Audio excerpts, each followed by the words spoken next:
I literally just got off the phone to someone that wanted some help with their paint colours.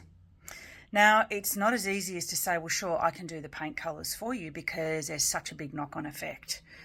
How does it meet up with your cabinetry, your tiles, other materials in the space? It's not just let me choose a white or let me choose a colour that I think is going to be great in the space. It's about how it actually meets all the other materials in the space.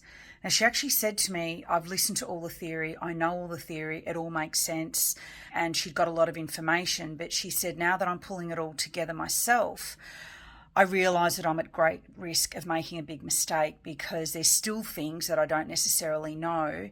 But the most important thing she said actually was, I've listened to all the theory and I've got all the theory and it makes sense.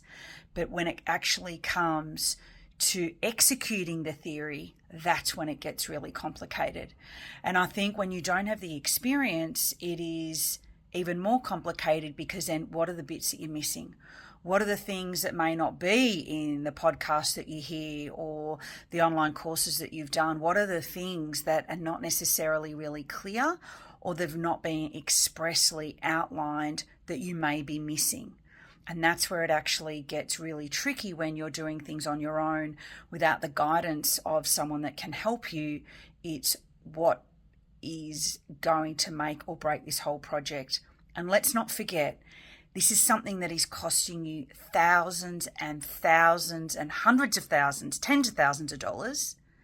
And so you don't want to have it finished and you think, if only I knew this, or if only I'd chosen that.